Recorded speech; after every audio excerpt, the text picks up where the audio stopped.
जुलाई माह का तीसरा सप्ताह मकर राशि के लोगों के लिए कैसा होने वाला है। जय माता दी दोस्तों, आप सभी का स्वागत है हमारे YouTube चैनल अमृता एस्ट्रो में। और आज की इस वीडियो में मैं बात करने वाली हूँ 14 जुलाई से 20 जुलाई तक के मकर राशि फल के बारे में। देखिए, ये जो सप्ताह है इसकी शुरुआत सावन माह के पहले सोमवार के साथ हो रही है। बड़ी ही शुभ ये सप्ताह की शुरुआत होने वाली है और ये सावन माह का पहला सप्ताह भी है। अब देखिए, इस सप्ताह में अगर हम ग्रहों की बात करें, हम योगों की बात करें, तो इस सप्ताह की जब शुरुआत होगी तो शनि देव जो आपकी राशि के स्वामी हैं और अभी तक मीन राशि में है, वो वक्री हो जाएंगे मीन राशि में। दूसरा, इस नव ग्रहों के राजा सूर्य देव 16 जुलाई को मिथुन राशि से निकलकर कर्क राशि में प्रवेश कर जाएंगे, जहां पर पहले से बुध विराजमान है। तो यहाँ बुध और सूर्य की युति से बुधादित्य योग बन जाएगा। इसके साथ ही जो शुक्रदेव हैं वो अपनी स्वराशि वृषभ राशि में विराजमान है, जो एक बहुत ही शुभ स्थिति है यहाँ शुक्र के लिए। सिंह राशि में केतु और मंगल की युति है। कुंभ राशि यानी आपके दूसरे घर में राहु बैठे हैं। तो ये इस सप्ताह में ग्रहों की स्थिति है। चंद्रमा की अगर हम बात करें, क्योंकि सबसे फास्ट मूविंग प्लैनेट कौन सा है? चंद्रमा है, जो हमारे दिन में परिवर्तन लेकर आता है, हमारी दिनचर्या में परिवर्तन लेकर आता है। तो उनकी जो स्थिति रहेगी वो आपके दूसरे भाव से, यानी कि कुंभ राशि, मीन राशि और मेष राशि, इन 3 भावों में चंद्रमा की सक्रियता बनी रहेगी। ये हो गई हमारी इन 3 इस सप्ताह के इन सभी ग्रहों की स्थिति। चलिए अब विस्तार से जानते हैं। तो आगे बढ़ने से पहले छोटा सा निवेदन है, चैनल पर पहली बार आए हैं, अभी तक चैनल को सब्सक्राइब नहीं किया है तो जरूर कर लें। मकर राशि की मैं बात कर रही हूँ। मकर राशि जो कि पृथ्वी तत्व की राशि है, स्वामी ग्रह कौन है? शनिदेव। एक मेहनती राशि है, धैर्यशील राशि है, अपने लक्ष्य को प्राप्त करने के लिए कुछ भी कर गुजरने को ये तत्पर राशि है। तो ये सप्ताह कैसा होगा? ये सप्ताह आपके लिए अच्छा होने वाला है। आपको लगेगा कि जैसे शुरुआत में थोड़ी सी परेशानियां आपको देखने को मिल रही हैं, लेकिन उन परेशानियों से घबराने की आवश्यकता नहीं है, क्योंकि सप्ताह के प्रारंभ में ही आप अपने जीवन की हर एक परेशानी को दूर करने का, निपटाने का प्रयास करने वाले हैं। इस दौरान आप अपने पराक्रम से अपनी आर्थिक स्थिति को मजबूत कर सकते हैं। अपने आप को मजबूत बनाने में आपको सफलता हासिल हो सकती है।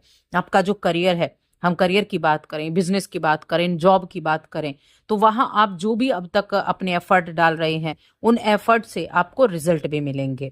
आपके अपनों का सपोर्ट आपको देखने को मिलेगा। इष्ट मित्र हो गए, आपके कार्यक्षेत्र में आपके सहयोगी हो गए, उनका व्यवहार बड़ा सहयोगात्मक रहेगा। यानी जब भी आपको उनकी आवश्यकता होगी तब वो सहयोग भी कर पाएंगे। आप जितना अधिक लोगों के साथ तालमेल बनाकर चलेंगे या तालमेल बिठाकर काम करने की कोशिश करेंगे, उतनी ज्यादा लाभ की प्राप्ति भी आपको देखने को मिलेगी। व्यवसाय से जुड़े लोगों की यात्राएं सफल होने वाली है, यानी यात्राओं का योग भी है, और यात्रा करते हैं तो यात्राओं से लाभ की उम्मीदें भी बनी हुई हैं। ऐसी उम्मीदें जो आप बनाकर चलेंगे कि हाँ, अगर आपने ये कार्य कर लिया तो यहां से आपको इतना रिजल्ट प्राप्त होगा। तो ऐसी मनचाही इच्छाएं भी इस सप्ताह में पूरी होने वाली हैं। और हो भी क्यों ना, भगवान शिव का प्रिय महीना, प्रिय सप्ताह जो है। सप्ताह के उत्तरार्ध में ऐसा रहेगा कि इस दौरान आप अपनी जो कमियां हैं उन कमियों पर काम करने का कार्य करेंगे। एक चीज देखिए, याद रखें, कभी भी सामने वाले के सामने अपनी कमियों को पेश ना करें। आप ये नहीं कर सकते, आप ये नहीं कर सकते, इस चीज को बिल्कुल भी सामने वाले के सामने नहीं बोलना है, किसी के सामने नहीं बोलना है। उन कमियों को पूरा करने की कोशिश करनी है, उन कमियों को दूर करने की कोशिश करनी है, वरना सामने वाला आपकी उन कमियों का अनुचित लाभ उठा सकता है। तो इसीलिए इस बात पर आपको खास तौर पर ध्यान रखना होगा। ये सप्ताह आपके लिए बहुत सी जिम्मेदारियां भी लेकर आया है कि कुछ जिम्मेदारियां भी आपके जीवन में रहेंगी। आपके कार्य क्षेत्र में हो सकता है आपको अपने कार्य को पूरा करने के लिए मेहनत और वक्त ज्यादा लग जाए, जिससे थोड़ी थकावट भी महसूस हो जाए। लेकिन फिर भी मैं कहूंगी डरने की आवश्यकता नहीं है। यहाँ एक चीज जरूर है कि आपके तीसरे घर में शनिदेव हैं जो वक्री हो चुके हैं। आपकी राशि के स्वामी तो हैं ही, धन के स्वामी भी हैं। वक्री अवस्था में थोड़े से एफर्ट आपको ज्यादा करने पड़ते हैं, तो इसीलिए थोड़ा एफर्ट ज्यादा करने पड़ सकते हैं। व्यवसाय करने वाले जातकों के लिए मैं कहूंगी कि किसी पर भी जरूरत से ज्यादा भरोसा करना ठीक नहीं होगा। अपने ऊपर भरोसा सबसे ज्यादा इंपॉर्टेंट है। दूसरों पर जरूरत से ज्यादा भरोसा ना करें, संतुलन बनाकर रखें। अपने आप में अपनी चीजों को दूसरों के सामने ज्यादा जाहिर ना करें। अपने आप में जितना चीजों को रखेंगे उतना ज्यादा अच्छा रहेगा। कुछ पुरानी बातें एक बार फिर से सामने आ सकती हैं, कुछ पुरानी बातों पर चर्चा हो सकती है, चर्चा का विषय रह सकता है। इसके अलावा अगर देखा जाए तो ये सप्ताह आपकी संतान के लिए बड़ा उत्तम रहेगा। संतान का आपको अच्छा सहयोग भी प्राप्त होगा और जीवन साथी को भी इस सप्ताह अच्छे लाभ की प्राप्ति होने वाली है। इस सप्ताह में किसी भी तरह के जो कार्य आप कर रहे हैं उनमें जो सफलता प्राप्त करने का समय रहेगा, एक तो 18 जुलाई का दिन और एक 19 जुलाई का दिन, ये 2 दिन ऐसे दिन रहेंगे जब आप जिस भी कार्य को करेंगे या कर रहे होंगे या पहले से जो कार्य चलते आ रहे होंगे उनमें अच्छे रिजल्ट प्राप्त हो सकते हैं। तो कार्यों को करने के लिए, अच्छे रिजल्ट प्राप्त करने के लिए ये 2 दिन बड़े अच्छे हैं। बाकी दिनों की बात करें तो वो भी ठीक ठाक है, ऐसा नहीं है कि बाकी दिनों में आपको लॉस होगा या बाकी दिन आपके लिए अच्छे नहीं होंगे, लेकिन सबसे अच्छे मैं कह सकती हूँ ये 2 दिन आपके लिए बहुत उत्तम रहने वाले हैं किसी भी कार्य के अच्छे रिजल्ट प्राप्त करने के लिए। आपके ऊपर पारिवारिक जिम्मेदारियां भी रह सकती हैं, जो रहेंगी ही रहेंगी, रह सकती हैं नहीं, आपके ऊपर थोड़ा भारी पड़ सकती हैं।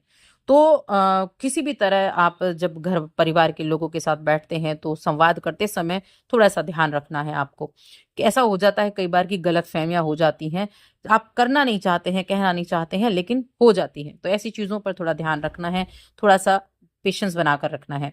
माता पिता के साथ समय बिताना आपको काफी ज्यादा मानसिक संतुष्टि देने वाला होगा।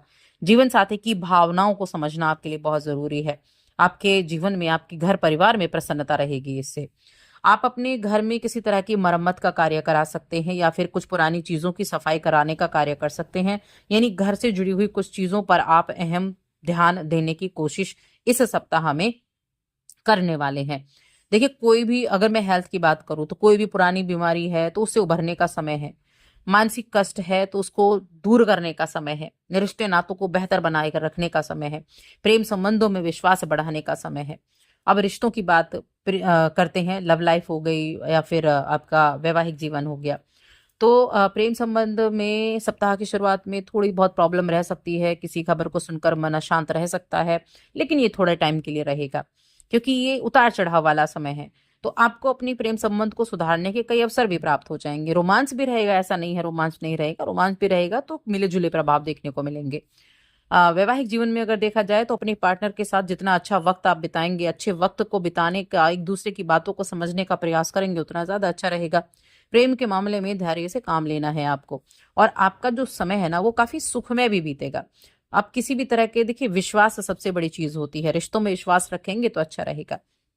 यहाँ एक चीज और है, जैसे कि सावन माह की शुरुआत हो रही है, आप अपने मन में कोई किसी भी इच्छा को पूरा करना चाहते हैं तो सावन के सोमवार, जो 16 सोमवार का व्रत किया जाता है, पहले सोमवार के दिन से आप वो कर सकते हैं। मनपसंद वर वधु की कामना है तो भी 16 सोमवार का व्रत आप कर सकते हैं। और परिवार में किसी तरह का कलह चल रहा है, कलेश चल रहा है, वैवाहिक जीवन सुख में नहीं है, तो मंगलवार के दिन से आप इन मंगला गौरी व्रत को कर सकते हैं। 4 मंगला गौरी ये व्रत रहेंगे, तो इन कार्यों को आप कर सकते हैं। बस आज की इस वीडियो में इतना ही।